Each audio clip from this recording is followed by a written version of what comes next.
Donc, shalom à tous et à toutes.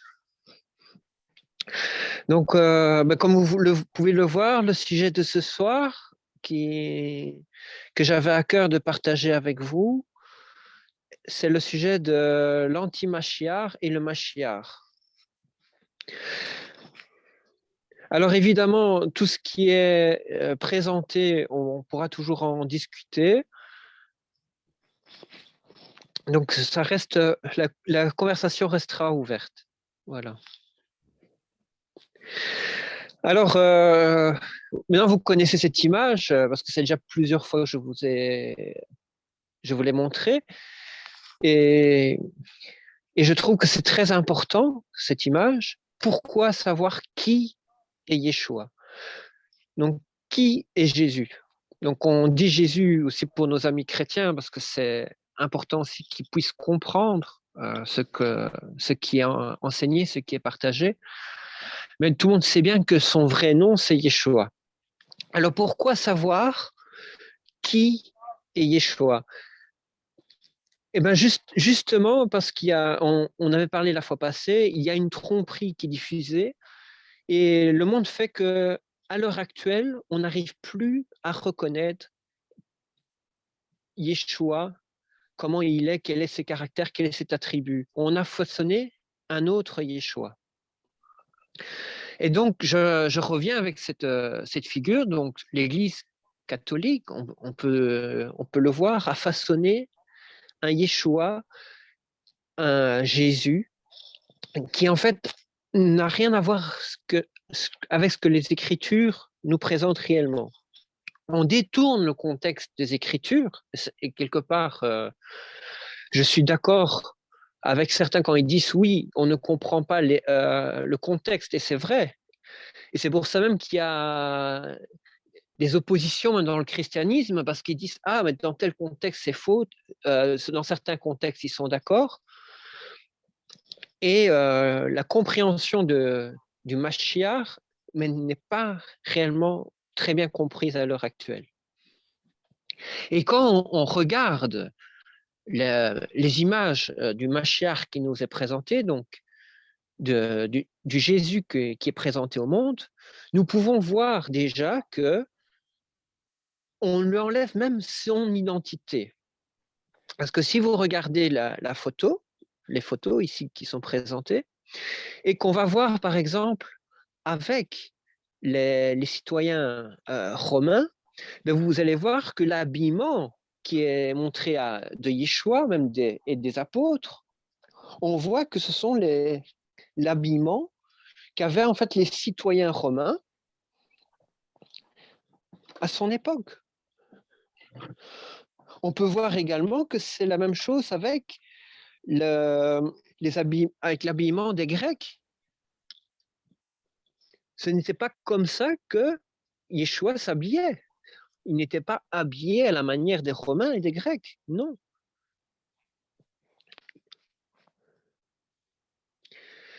En plus, on peut voir aussi que, à cause de la façon que Yeshua a été présenté au monde, ce qui est étonnant, c'est que le Talmud va nous dire que Jésus, que l'origine de Jésus, je ne sais pas s'il y a un retour ou s'il y a un micro qui est ouvert, il nous dit que l'origine de Jésus, eh ben, il serait né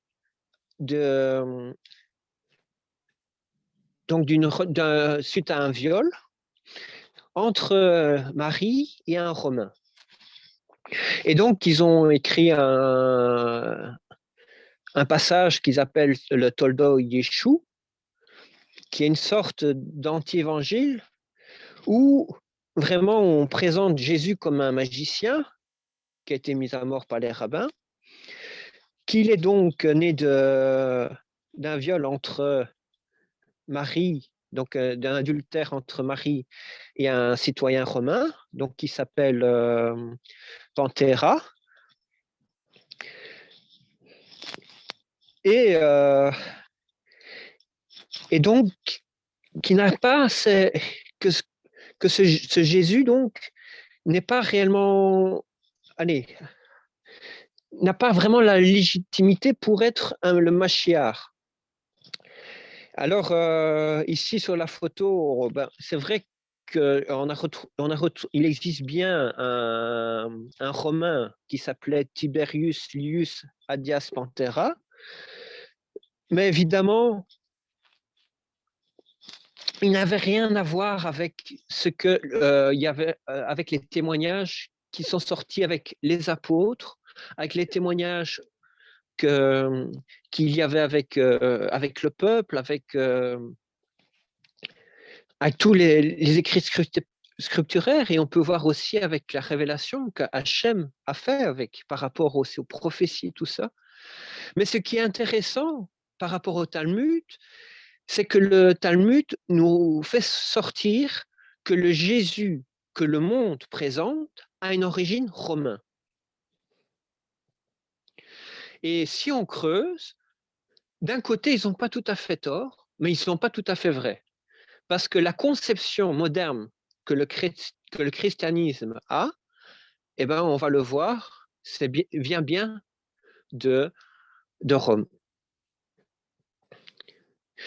Et d'ailleurs, on parlait d'un soldat romain.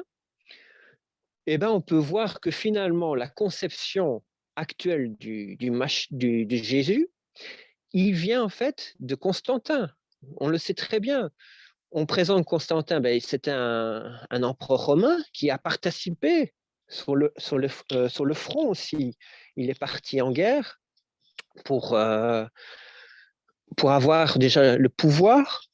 On dit, selon la tradition qui a été écrite, qu'il aurait vu une croix dans le ciel et il s'est converti au christianisme. Et donc, quelque part, oui, le Jésus que le monde connaît, eh ben, il vient bien de Constantin qui était citoyen romain. Donc, pas réellement de Panthéras, mais de Constantin.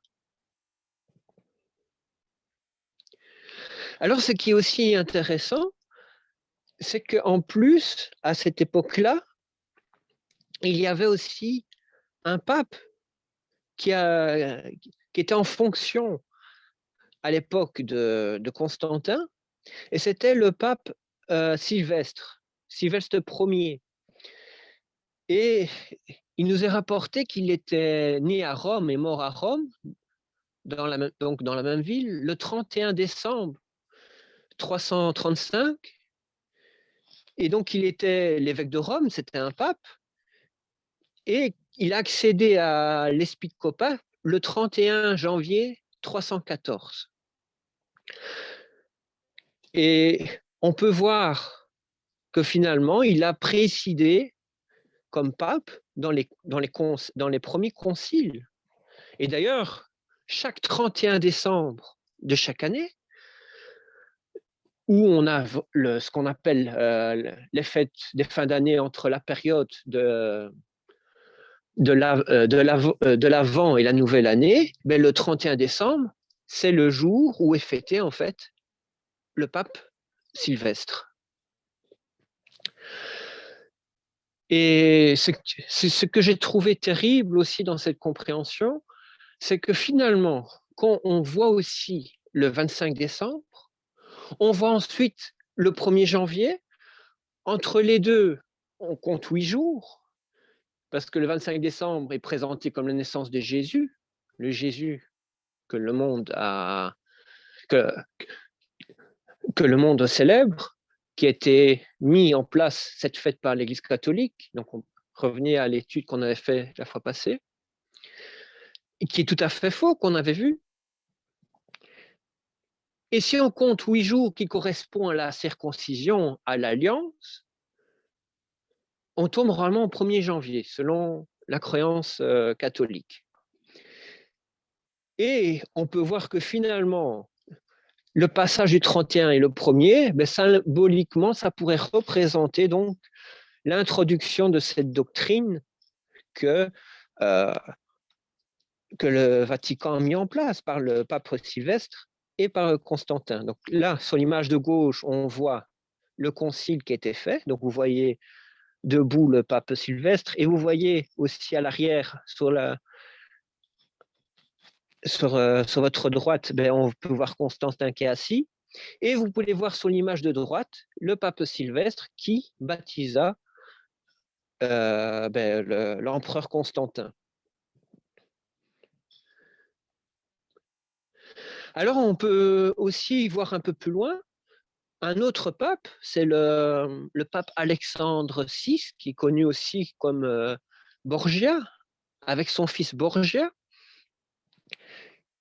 qui a introduit donc l'image de Jésus, le Jésus qui est connu sur tous les tableaux, pour que le monde puisse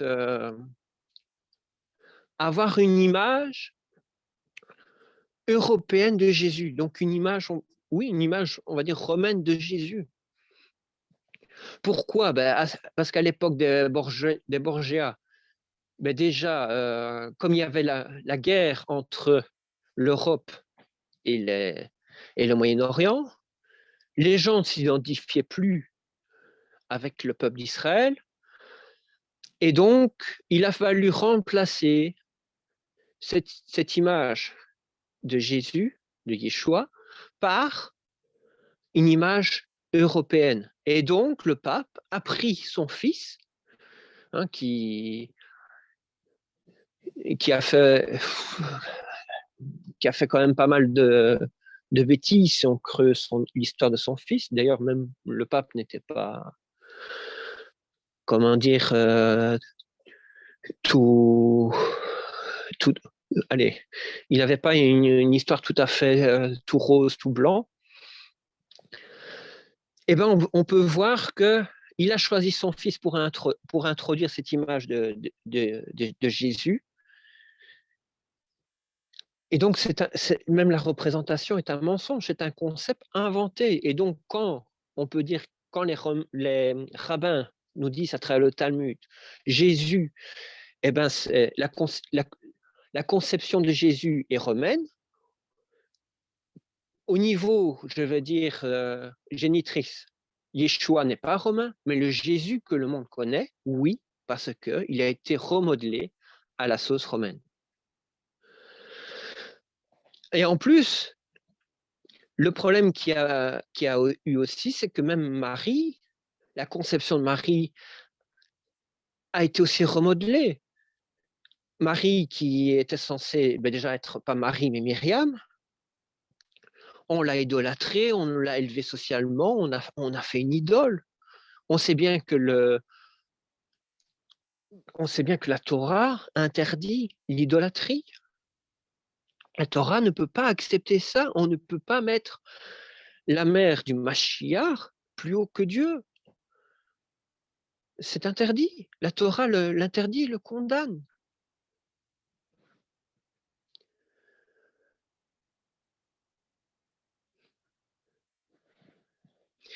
Alors, on peut voir également, à travers, quand on parle du Mashiach, ce qui est intéressant, c'est qu'on parle de la mère du Mashiach. Donc là, la mère qu'on parle, c'est de Jésus que le monde présente, c'est une idole. C'est quelque chose de négatif qui est anti-Torah. On parle aussi du prophète. Le prophète qui est présenté par le monde, c'est le pape. On a aussi Martin Luther. Et on peut voir que ces prophètes qui ont annoncé ce Jésus a une doctrine qui est différente des Écritures, une doctrine anti-thoraïque. On nous dit, on nous présente une manière de pratiquer le culte qui n'est pas conforme aux Écritures. On va même, qu'est-ce qu'a fait même l'Église? Elle a même parti attaquer, a fait des croisades. Je pense que je l'ai mis à l'image après, a fait même les croisades contre le peuple de Dieu. On va revenir après. On voit aussi que l'Église a institué une image de l'anti-Mashiach. C'est une image que le monde a commencé à vénérer. Mais pourquoi il fallait mettre cette image, cette idole, que ce soit la croix ou la Vierge, ou que ce soit l'image de Jésus? Pourquoi commencer à se prosterner là-dessus? Pourquoi commencer à embrasser? Eh bien, on peut voir que ce sont des choses qui ont été annoncées dans l'Apocalypse, qu'il y aurait un prophète, qu'il y aurait une image. Ce sont des concepts qu'il faut faire très, très, très, très, très attention. Et il faut vraiment discerner que l'anti-Mashiach, qui est là vraiment pour nous faire détourner de Dieu, eh ben, c'est le concept moderne que le monde fait de Jésus. On peut voir que ça ne peut pas correspondre. On va dire, au niveau du protestantisme, oui, il y a des croix dans les églises, mais il n'y a pas de culte qui sont faits dessus. Ok, d'accord. Mais le problème, c'est que les catholiques le font un culte dessus. Et est-ce que c'est bon de mettre un symbole qui, d'un côté, est aussi utilisé pour faire de l'idolâtrie? Ça, c'est aussi une question qu'on peut se poser. D'ailleurs, chez les juifs orthodoxes, ils vont vous dire que s'ils utilisent pour faire de l'idolâtrie, eh ben, ce symbole doit être enlevé. On ne peut pas faire de l'idolâtrie sur un objet et puis, d'un autre côté, on va l'utiliser juste pour faire un symbole. Non. Et ça, je comprends leur point de vue. Alors, on va voir aussi que on nous parle aussi de la prostituée. Pourquoi on parle avec l'anti-Mashiach? Il y a une prostituée. Cette prostituée, mais qui est attachée à la doctrine finalement de l'anti-Mashiach. On va voir que la doctrine de l'anti-Mashiach, c'est une doctrine où on va piocher dans tous les concepts. C'est pour ça qu'on va voir au niveau du catholicisme, il y aura tout ce culte des saints. On va célébrer des fêtes qui ne correspondent pas à ce que la Bible nous dit. On va voir que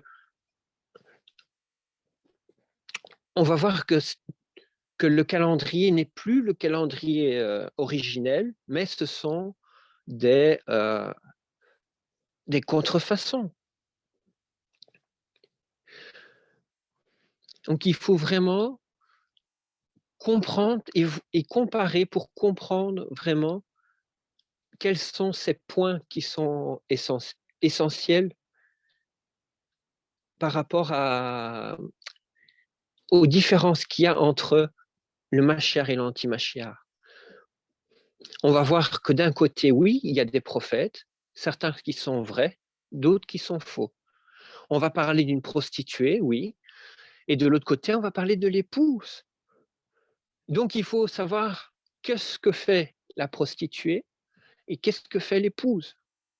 La prostituée, on voit que c'est celle qui est appelée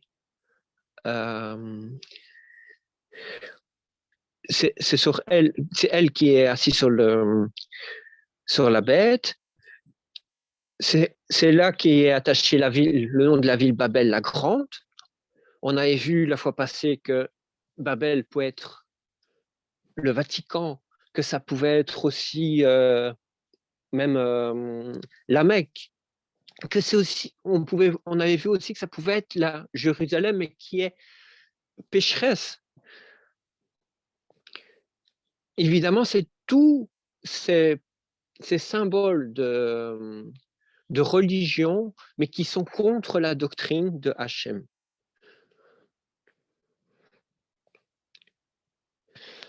Alors ici, on parlait aussi donc des coupes. On va voir aussi des relations illicites, parce que finalement, la prostituée, elle va faire un culte indirect. Elle va faire un culte à un autre Dieu que Dieu. C'est pour ça qu'on parle de prostitution aussi. parce que la femme ne doit avoir qu'un seul Dieu. Et le problème de la prostituée, c'est qu'il y a trop d'attachement avec d'autres divinités. Elle ne va plus faire un culte qui est correct, que Dieu va prendre plaisir. Et c'est pour ça qu'Hachem nous dit, il va juger la grande prostituée.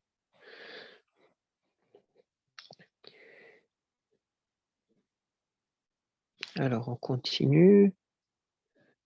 Okay, oui. Donc là, on voit encore la prostituée. Donc, comme on avait dit, elle est assise sur la bête. Elle boit même le sang des saints, parce que finalement, comme on a parlé tout à l'heure, on voit aussi que la mauvaise doctrine va faire que l'antimachiar et tous les acolytes vont faire la guerre aux disciples de Yeshua. Ils vont faire la guerre à tous les enfants d'Hachem, à tous les enfants de Dieu. On a vu avec les croisades, on a vu que tous ceux qui, par exemple, propageaient la Bible à une époque, dans les traditions en français, en allemand ou en anglais, eh ben, finissaient au bûcher, c'était interdit. L'Église ne voulait pas que la Bible soit traduite en français ou en anglais. Elle devait rester qu'en latin. Si tu n'étais pas catholique, eh ben, on te prenait pour un sorcier. Il y avait aussi la persécution des Juifs aussi, par exemple, en Espagne, parce que, justement, ils ne voulaient pas se convertir au catholicisme.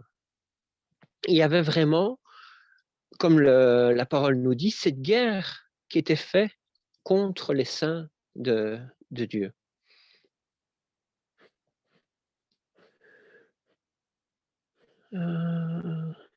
Alors aussi, et du coup, les doctrines qui ont été mises pour différencier et pour mettre l'accent, eh ben, Constantin va par exemple nous dire, le juif, il a la circoncision. Ben, nous, on ne fait pas ça. Nous, on a le baptême.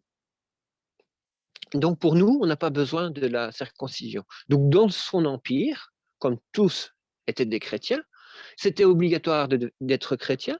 C'est pour ça qu'on forçait les juifs à devenir chrétiens. Et donc, quand je dis son empire aussi au fil des années, quand il y a eu comme on vient de dire, l'Inquisition et tout ça, eh ben, il ne fallait plus dire qu'on était juif, il fallait être un bon catholique, baptisé à la manière catholique.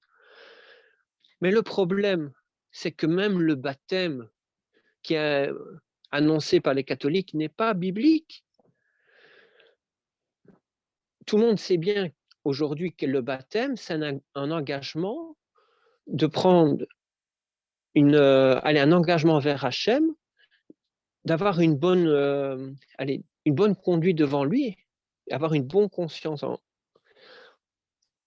envers lui, et pour pouvoir marcher avec lui et apprendre avec lui et s'éloigner de ses fautes. C'est un baptême de repentance. Mais ici, avez-vous déjà vu un bébé pouvoir faire un engagement avec Hachem, avec Dieu en étant tout petit comme ça? C'est pas possible. Ce n'est pas possible. Et puis, le baptême, le mot vient même de baptisto en grec, qui veut dire plonger sous eau. Et ici, est-ce que vous voyez qu'on plonge le bébé sous l'eau? Non, même pas non plus. Parce que selon la doctrine catholique, il disait que oui, si le bébé mourait sans être baptisé, il ne pouvait pas aller au ciel. Et donc, il fallait absolument baptiser le bébé pour pas qu'il soit privé d'aller au ciel. Mais où dans la Bible on retrouve des choses pareilles? Il n'y a pas. Alors, pour faire encore la séparation aussi, eh ben, qu'a fait le catholicisme? Eh ben, ils ont dit, ben voilà, chez les Juifs, ils couvrent leur tête, eh ben, chez nous, c'est interdit. On ne peut pas se couvrir les têtes. du moins du côté des hommes, c'est vrai que pendant quelques années, les femmes avaient les, les têtes couvertes par un voile, mais chez les hommes, c'était interdit de se couvrir la tête. Alors, le passage qu'ils vont reprendre, c'est le passage où l'apôtre Paul nous dit que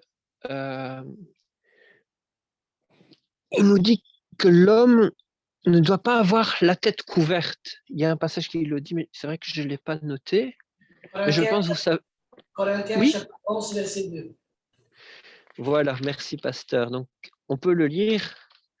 Chapitre 11, verset 2, c'est ça? Oui. Il dit, je vous félicite parce que vous rappelez de tout ce que j'ai appris et parce que vous observez les traditions comme je les ai transmises, mais je veux que vous compreniez que le Messie donc, est le chef de tout homme, le mari, le chef de la femme, et Dieu est le chef du Messie. Tout homme qui prie ou prophétise portant quelque chose qui tombe au-dessus de sa tête déshonore son chef.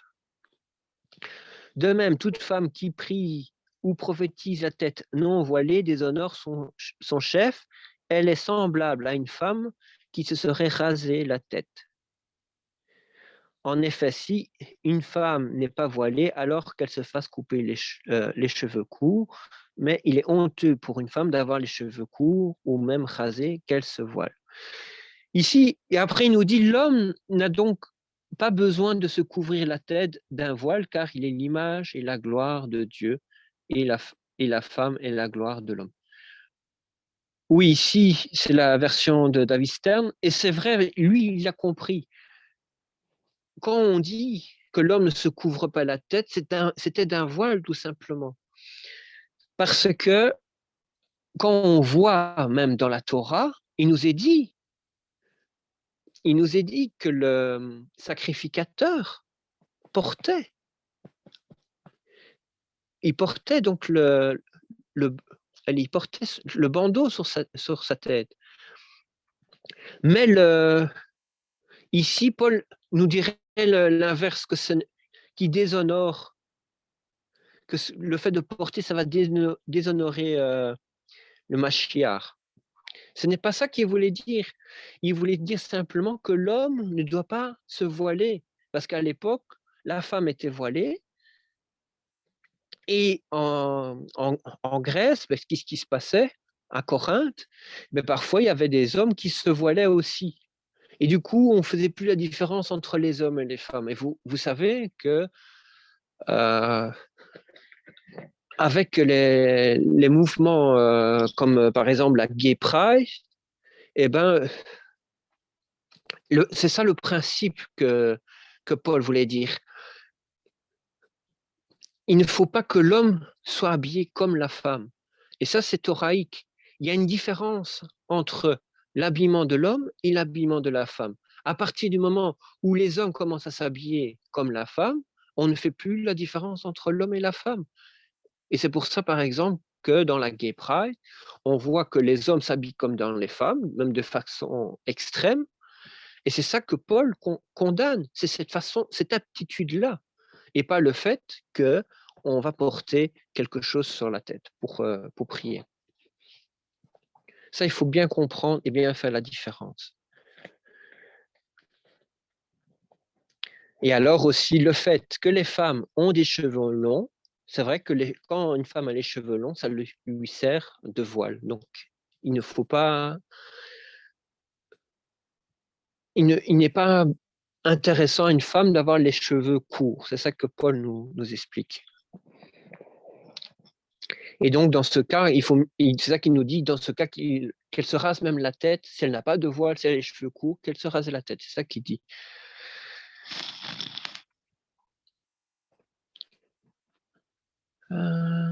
Alors aussi, on parlait de doctrine. La doctrine qui nous est présentée à l'heure actuelle par le christianisme, évidemment, c'est sur la façon qui est présentée qui est mauvaise. On nous dit ceci: vous n'êtes plus sous la loi, mais sous la grâce. Alors, on nous présente comment? Donc, si vous voyez sur l'image de gauche, on nous dit, ah, la loi, oui, c'est comme un fardeau, c'est quelque chose de trop compliqué, c'est dur, c'est quelque chose d'impossible, de surnaturel, on ne peut pas réaliser. On tombe. C'est quelque chose qu'il faut se débarrasser pour pouvoir accéder donc au salut et, et pour vivre et pouvoir vivre dans une liberté sans avoir ce poids-là. C'est pour ça qu'il porte aussi un, un poids. Donc le poids qui est représenté sur l'image de gauche, et donc c'est cette loi. Et il dit à travers l'œuvre de la croix, oui, on est sauvé par grâce, ça c'est vrai, je suis tout à fait d'accord. Mais la seule chose, c'est que le fait que tu es gracié, la doctrine qui est présentée, c'est que nous ne devons plus respecter de loi. Et dans certains cas, ils vont nous dire, oui, on ne doit plus le faire, on ne doit plus faire de loi, c'est Christ qui va faire tout pour nous, nous, on n'a plus rien à faire. Donc même si on fait quelque chose de mal, c'est pas grave, Christ a tout fait pour nous, il a respecté toute la loi pour nous, nous, on est d'office innocentés. Et ça, c'est une doctrine anti-biblique. Parce que si c'était vrai, ce qui était présenté, pourquoi il nous est-il dit qu'il n'y a plus de sacrifice après pour les péchés? Donc il faut déjà se rappeler, c'est quoi le péché? Le péché, c'est la transgression de la loi. Mais pourquoi alors il n'y a plus de péché pour ceux qui ont reçu Yeshua, qui l'ont accepté et qu'après ils pêchent consciemment et qui ne font pas cette repentance? Il n'y a plus de sacrifice après. C'est ça qu'Hachem nous dit. Et c'est quelque chose de terrible de tomber entre les mains du Dieu vivant. Et ce qui est dangereux, donc, comme on vient de dire, un peuple sans loi, eh ben c'est très dangereux. On peut voir, par exemple, si on va conduire en sens inverse, c'est dangereux. On nous dit, parce que si on nous dit qu'il n'y a plus de loi, on peut choisir dans quel sens on va conduire. Mais évidemment, conduire en sens inverse, c'est dangereux. On risque à une mort certaine. On va avoir un accident. On va nous dire aussi alors, il n'y a plus de choses qui sont pures et impures. Et ce qui est intéressant, par exemple, c'est que Chouraki traduit pur et impur par, il dit par comme empoisonné, oui. Et donc, ça voudrait dire que si il n'y a plus de choses pures et impures, quelque chose qui n'est pas empoisonné, s'il n'y a plus les choses empoisonnées, ça veut dire qu'on peut manger de tout. Mais si nous, on mange, par exemple, le champignon, comme je vous ai mis, qui est vénéneux, eh ben, il y a un danger de mort. Il y a un danger de mort. C'est pour ça qu'Hachem nous dit, attention à ce que vous mangez. Si on mange des choses qui nous tuent, évidemment, il y aura des conséquences. Est-ce qu'on peut aussi rouler à 280 à l'heure sur les routes, en pleine ville? Est-ce que ce n'est pas dangereux pour les autres et même pour nous-mêmes? Est-ce qu'on peut aller cambrioler? Parce que s'il n'y a plus de loi, ça veut dire qu'on peut voler. On peut aussi tirer sur tout ce qui bouge. Est-ce que dans le monde actuel, est-ce qu'on peut dire qu'on est libre, on a cette liberté totale de faire tout ce que l'on veut et faire vraiment aussi ces choses-là? Faut vraiment se réveiller. Évidemment, toutes ces choses-là, ça va provoquer quoi? Ça provoque la mort. Vous allez manger un truc empoisonné, vous allez mourir. Vous allez rouler trop vite, ça va créer un accident ou rouler à contresens, vous allez mourir. Et donc, c'est pour ça que Hachem, Dieu nous dit que ces lois donnent la vie. Pourquoi elles donnent la vie? Parce que si on les respecte, on ne va pas manger des choses qui vont nous tuer. On va pas, on va pas, par exemple, aussi à travers les maladies, on va faire attention, on va s'isoler, on va se faire soigner. Comme ici, par rapport à l'image que je vous ai présentée ici sur l'écran, on voit que pendant la période de la peste, on a vu en Europe que la peste a tué énormément de personnes et que l'Église a beaucoup prié pour avoir un miracle, pour avoir une guérison. Et finalement, qu'est-ce qui a permis de faire sortir la peste? Eh bien, c'est par l'application de la Torah. Que nous dit la Torah? Quand il y a une maladie, il faut isoler le malade, il faut faire brûler les vêtements qui sont contaminés par la maladie, il faut mettre en quarantaine.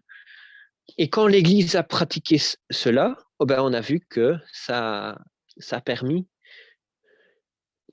que la maladie puisse diminuer jusqu'au moment où la maladie fut éradiquée. Mais si on était resté sans pratiquer ce concept-là, il y aurait eu encore plus de morts de la peste.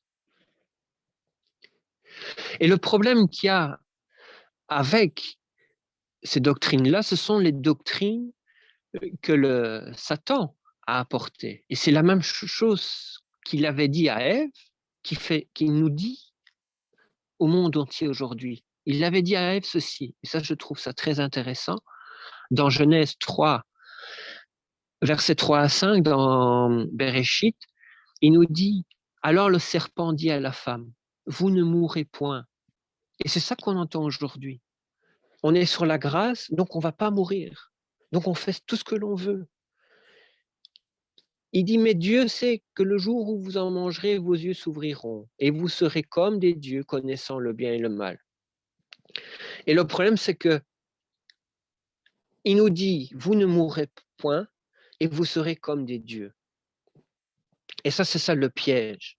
Nous allons mourir si nous désobéissons.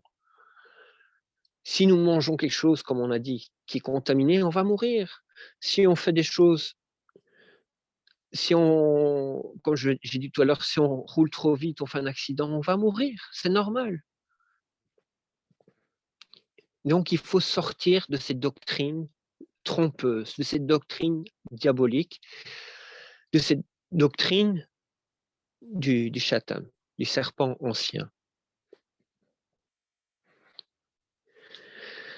Alors, ce qui est intéressant aussi à travers ça, il nous est dit dans Apocalypse 16, donc chapitre 16, versets 13 et 14, il dit « Et je vis sortir de la bouche du dragon et de la bouche de la bête et de la bouche du faux prophète 3 esprits impurs, semblables à des grenouilles. Car ce sont des esprits de démons qui font des prodiges et qui vont vers les rois de la terre afin de les rassembler pour le combat du grand jour du Dieu Tout-Puissant. » Et ce qui est intéressant, c'est qu'il nous parle, donc on vient de le dire, du dragon, de la bouche de la bête, du faux prophète, et ce sont les 3 esprits impurs. Et je ne sais pas si ça vous fait penser à quelque chose, mais moi, ça m'a fait penser à la conception de la Trinité. Les trois qui sont toujours présentés. Ce sont ces esprits impurs qui font des prodiges et qui séduisent le monde entier. Et finalement, qui va pousser le monde entier à aller faire la guerre à ceux qui sont restés fidèles à la parole d'Hachem. Attention, je ne dis pas qu'il n'y a pas de fils. Je ne dis pas qu'il n'y a pas de Saint-Esprit, la Ruach, mais la façon que c'est présenté comme ces 3 esprits impurs. Et ça, ce n'est pas correct. Et la vraie façon de présenter Hachem, comme Pasteur nous l'avait très bien expliqué la fois passée, il n'y a qu'un seul Dieu, Erad, mais qui a 3 faces. Et ce n'est pas cette fameuse trinité où il y a 3 personnes qui font une personne. Non, ça n'existe pas. Ce sont des choses impures. Ce sont des esprits de démons. Et donc, il faut pouvoir se détacher de ça.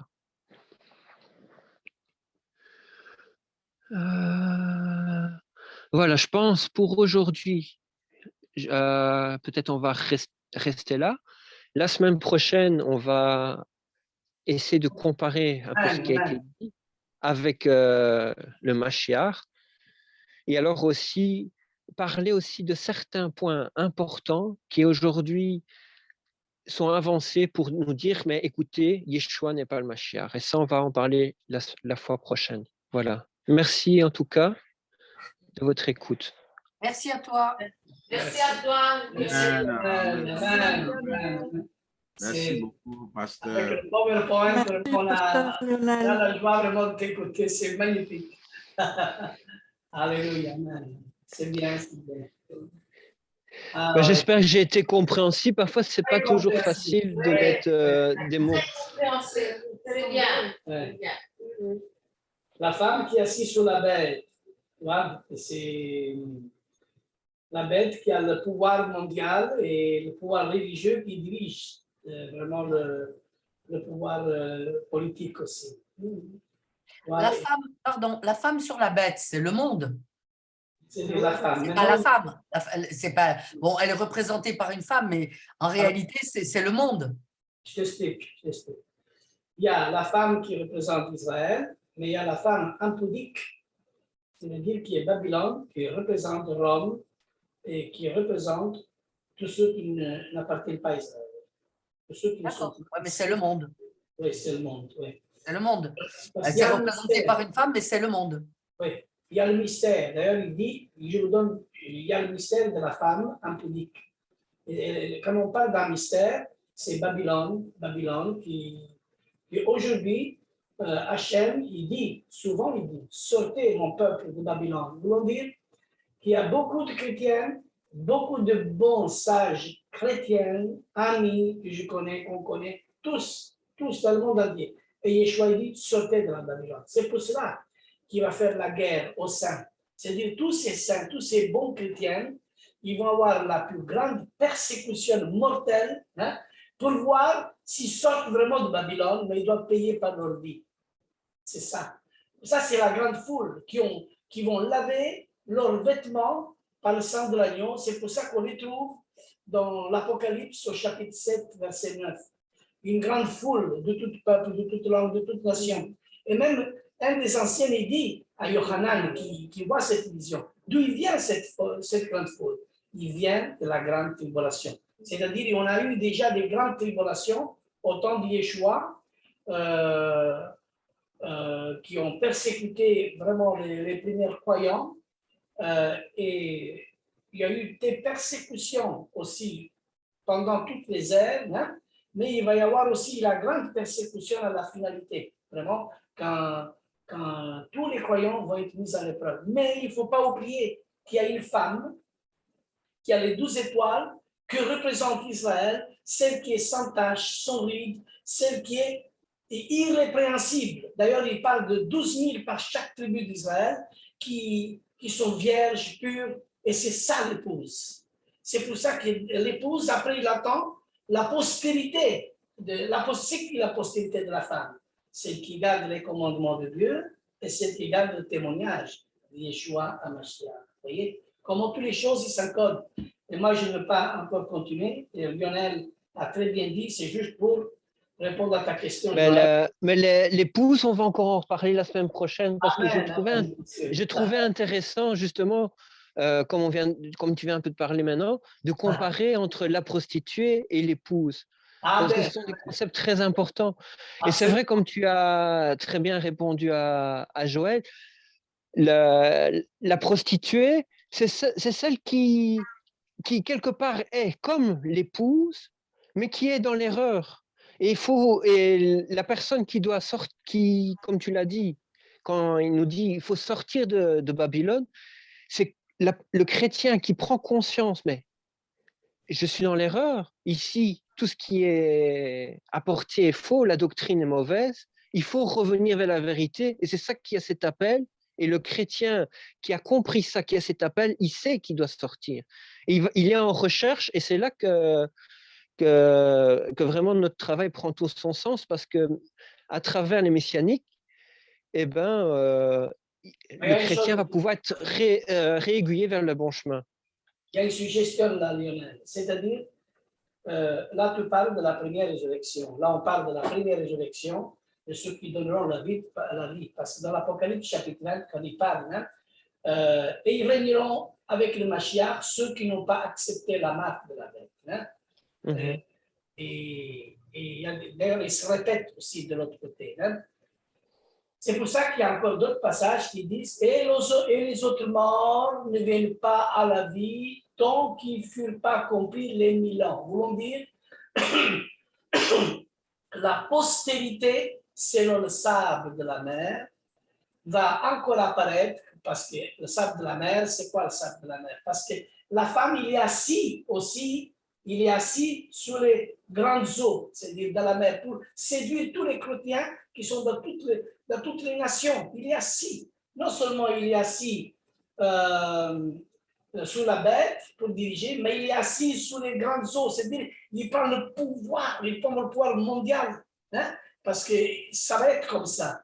Mais combien vont résister de ceux qui ne vont pas accepter la marque. C'est pour ça qu'au temps d'Élie, il y avait 7000 qui n'ont pas plié les genoux à Baal. Et peut-être la réponse, peut-être c'est celle-ci, l'apparition de l'anti-Mashiach veut dire que l'histoire d'Élie va se répéter. Il y a juste un petit nombre qui ne vont pas le plier les genoux à Baal. C'est vraiment restreint.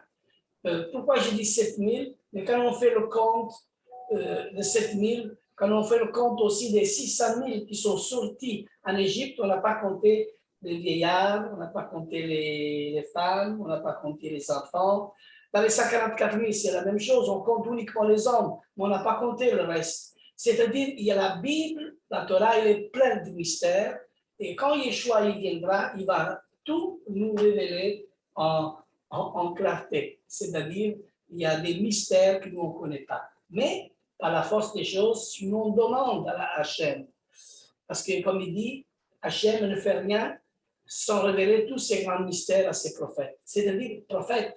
Alors, qui est prophète aujourd'hui? Il y en a beaucoup qui disent Dieu m'a dit, même pas Moïse a dit Dieu m'a dit, et encore il vient quelqu'un qui vient de me dire je suis prophète, Dieu m'a dit.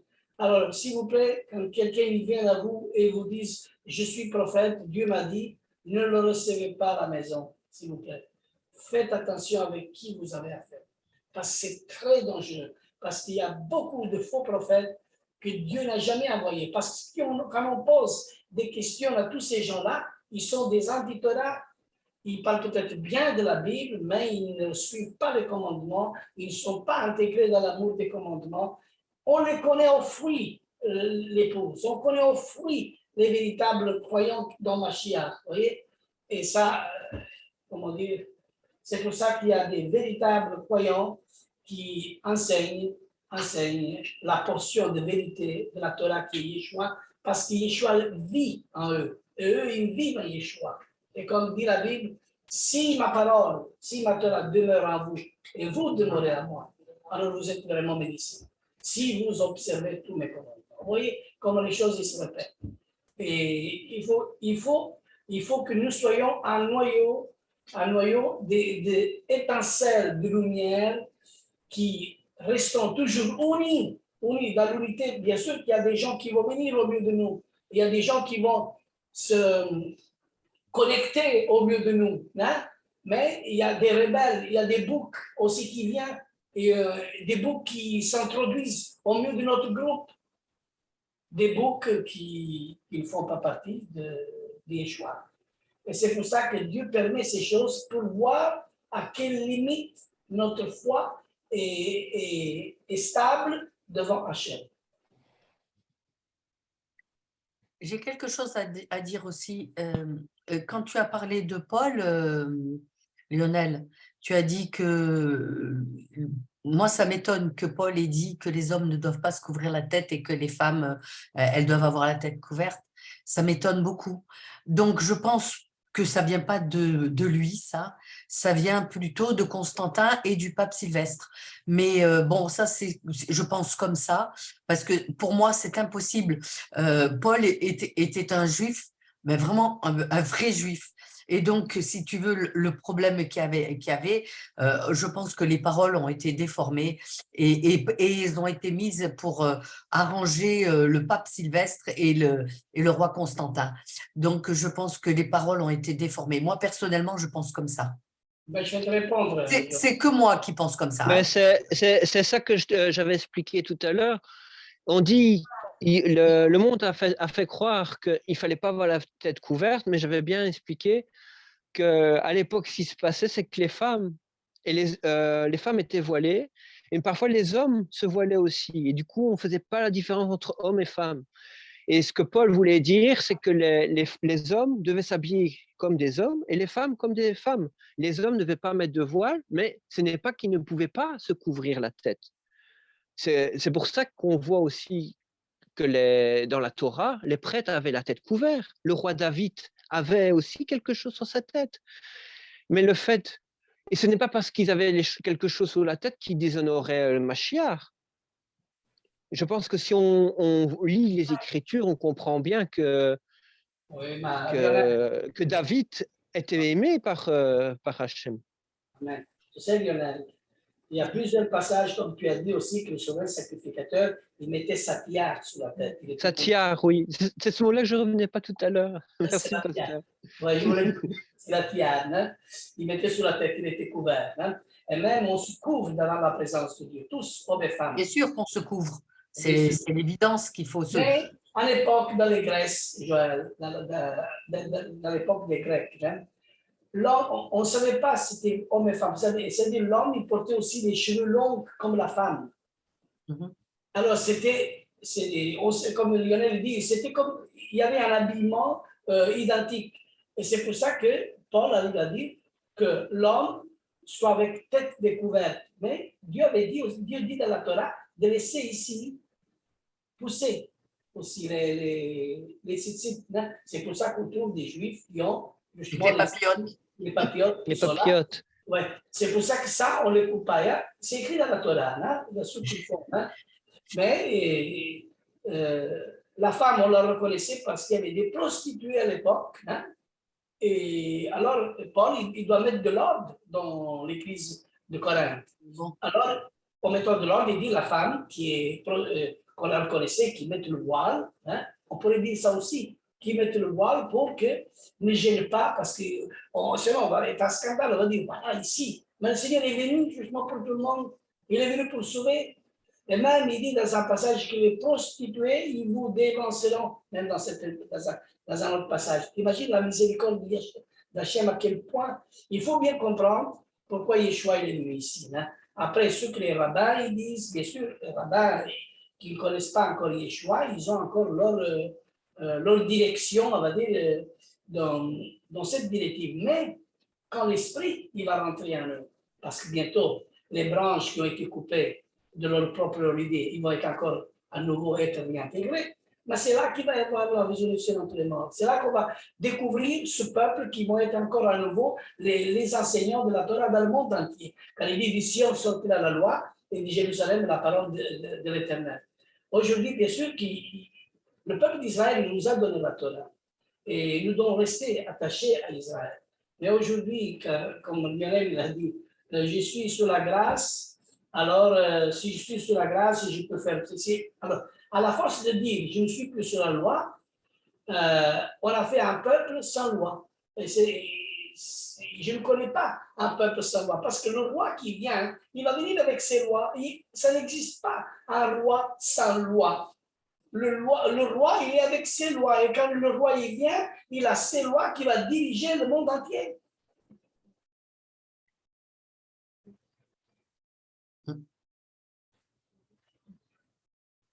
Le pasteur Jean-Baptiste voulait dire quelque chose? Oui, bon, ce que je voulais dire, c'est par rapport aux écrits de Paul. les écrits de Paul créent beaucoup de confusion dans les milieux des croyants, pour ne pas dire des chrétiens, des croyants en général. Et quand je vois cette Bible qu'on a, s'il y avait des erreurs, je crois que lui, il allait corriger ou bien il a su. Quand je lis, j'ai vu que vraiment il a suivi aussi ce que la Bible Constantin a aussi présenté au monde. Voilà, il n'a pas fait Il y a eu beaucoup de déformations. Et c'est ce que tu dis, Jean-Baptiste. Il y a eu énormément de déformations. Voilà, il y a eu beaucoup de déformations, ce qui fait que... Et des choses fausses pour se servir eux. C'est ça. Ils voulaient faire toujours le contraire. Voilà, c'est pourquoi moi je dis que cette Bible qu'on nous a envoyée, c'est une Bible colonisateur pour coloniser le monde, pas seulement l'Afrique, mais le monde entier. Voilà, pour que les gens se soumettent à leurs lois. Donc, ils ont eu le temps de rédiger la Bible à leur guise. Et souvent, ce que Paul n'est pas dit, on dit il a dit. Mais qui était là pour témoigner? Personne. Donc, avec le roi Codex, je crois qu'on peut vraiment connaître, on peut avoir le discernement pour savoir ce que la Torah dit. Si on lit bien la Torah, qu'on soit constant dans la Torah, on va comprendre les écrits de Paul, on va comprendre les écrits des apôtres. Parce que les apôtres... C'est ça que Pierre dit, hein, pasteur Jean-Baptiste.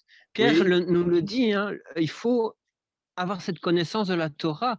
Et ceux qui n'ont pas cette connaissance de la Torah, ils ne vont pas comprendre ce que Paul a voulu dire. C'est ça que Pierre met en garde. Et c'est ça le problème qu'aujourd'hui, les gens enseignent ce que Paul a dit, mais sans connaître la Torah, donc ils ne savent pas comprendre ce que Paul a dit.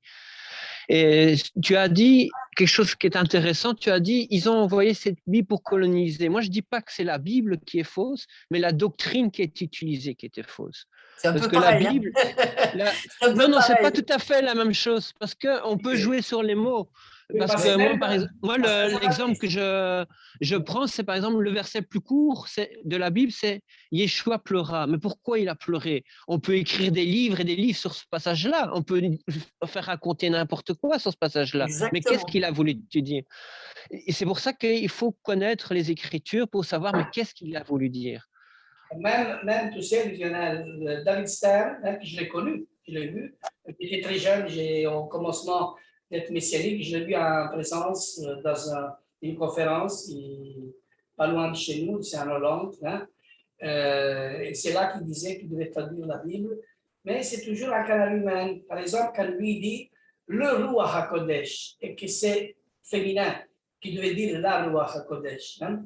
Même dans le Bereshit, normalement, il devait dire le Bereshit créa les Elohim, mais ça, il ne dit pas. C'est-à-dire, même moi-même, je ne suis pas théologien, mais quand je lis ce qu'Hachem m'a donné comme compréhension, je vois même dans Stern, il y a des erreurs, oui, mais moins d'erreurs. Et une fois, j'ai vu aussi que celui qui a traduit le livre, mais pourquoi vous avez traduit c'est là, j'ai dit. Alors, la personne me dit, mais tu étais où, toi, pourquoi tu ne l'as pas dit? Tu ne nous as pas conseillé aussi. Je n'étais pas là, mais moi, je ne suis pas, comment je vais dire, je ne suis pas un intellectuel.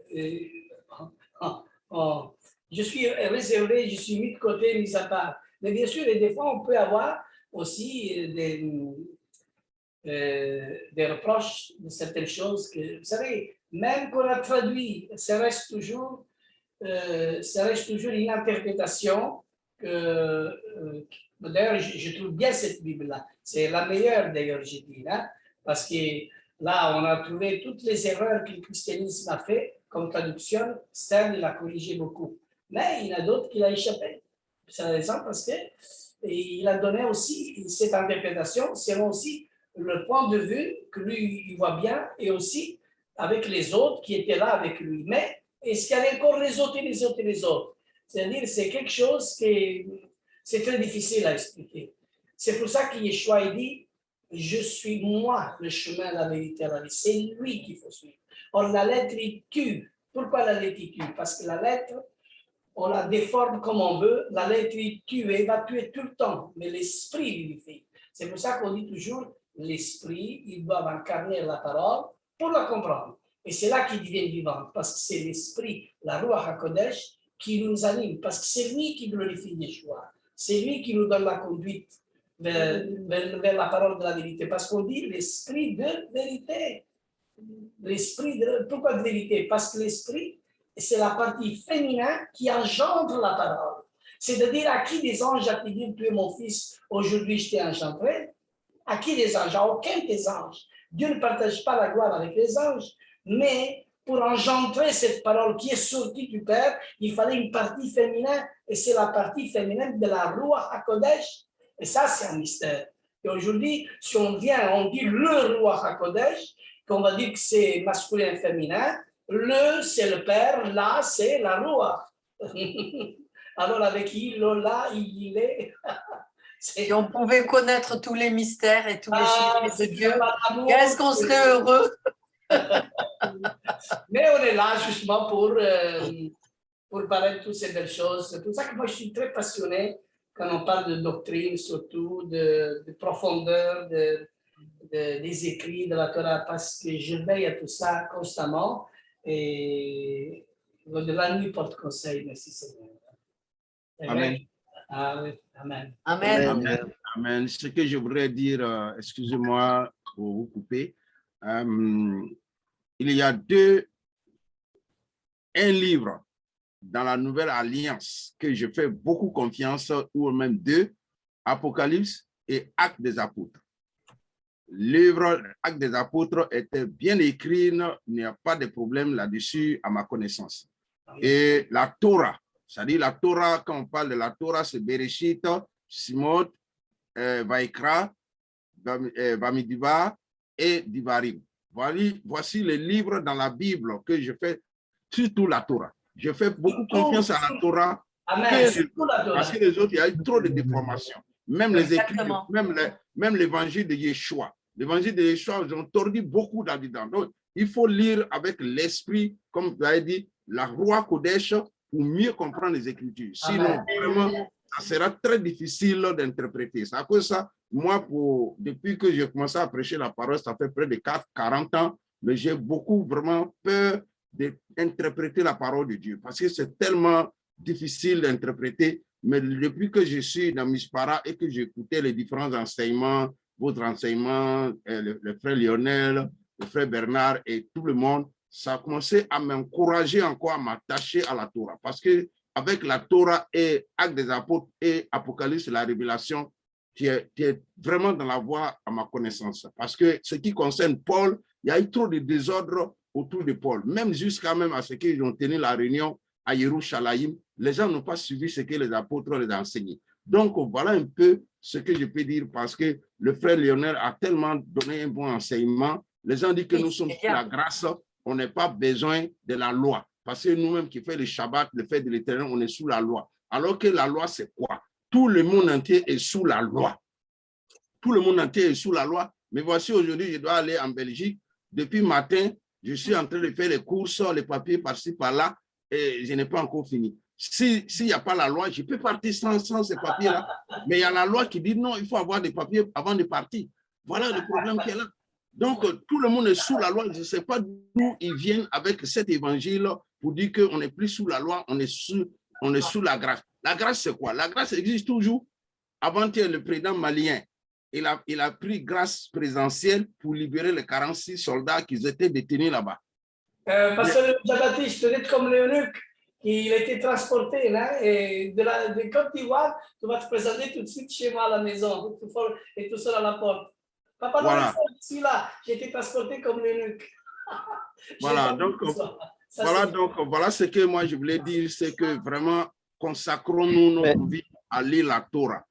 Mais tu sais, hein, pasteur Jean-Baptiste, oui. Parce que tu parlais des lois des différents pays. Ici en Belgique, c'est même encore catastrophe parce que tous les mois, il y a une nouvelle loi qui apparaît. Et en plus, on est divisé en 3 régions. Et donc, ça change tout le temps. Et les hommes, on va dire, tous les mois, ça peut changer. Tout peut changer. Un mois, ça va être ça. Le mois d'après, c'est l'opposé. Puis on revient à ça. Mais la loi de Hachem, la loi de Dieu, on peut mettre confiance parce que ça restera toujours la même. Mais non, mais dire que la loi, pour ne pas dire la Torah, la loi, c'est la parole de Dieu, c'est les recommandations de Dieu. Et quand on lit les parachas, on trouve tout ce que Dieu dit, la loi morale, la loi entre les hommes et les animaux, la loi entre les hommes, tout ça là, c'est pour nous. Et matin, quand je lisais ça, ma femme me dit, mais Donc, tout ce qu'on voit dans le monde là est tiré de la Torah. Je dis certainement, ils n'ont rien pris sans la Torah. Même la justice, c'est la Torah qui l'a établie. Donc, il faut que nous comprenions cela. Donc, moi, je suis vraiment à 100% pour la Torah, 100% pour le commandement de Dieu. Même si je ne peux pas tout pratiquer, je sais qu'à l'avenir, je pourrais les pratiquer quand Yeshua sera de retour. Amen. Jean-Baptiste, en France, on marche sur la tête. On ne marche pas avec les jambes, on marche sur la tête. Le monde là, ce sont des sorciers. On marche sur la tête parce qu'il n'y a rien qui est fait comme ça devrait être fait. Rien. Tout est fait. On se demande où est le discernement. Il n'y a aucun discernement et tout est fait à l'à peu près et chacun fait comme il veut. Et voilà. Alors, bon, le monde va à volo. On dit voilà, le monde se perd. La France est le seul pays que la France et puis les États-Unis, c'est les deux pays là que le Rome a beaucoup influencé. Parce que c'est les deux pays là, le monde a beaucoup influencé et c'est ceux-là qui dirigent le monde aujourd'hui. Donc, on les comprend. On les comprend avec les langues françaises, qui est la langue franc-maçon. Voilà, on fait quoi avec ça? Donc, apprenons l'hébreu et forçons-nous pour parler l'hébreu, au moins ça peut nous aider. C'est la catastrophe. C'est la catastrophe. Voilà, on va parler l'hébreu maintenant à Mispara. Et puis, ça sera notre nouvelle langue. Donc, apprenons, forçons-nous pour lire beaucoup de documents, pour parler l'hébreu désormais. Amen. Toda Laïla Tov à tous. Laïla Tov. Béni sois-tu, éternel, notre Dieu, roi de l'univers. Nous te bénissons pour cette parole qui a été donnée par notre pasteur Lionel. Nous te demandons de le bénir sa femme, ses enfants, bénir chacun de nous. Merci pour cette parole qui s'introduit encore plus dans nos connaissances. Merci, Papa, parce que chaque jour, tu nous nourris et nous te bénissons pour cette communion fraternelle.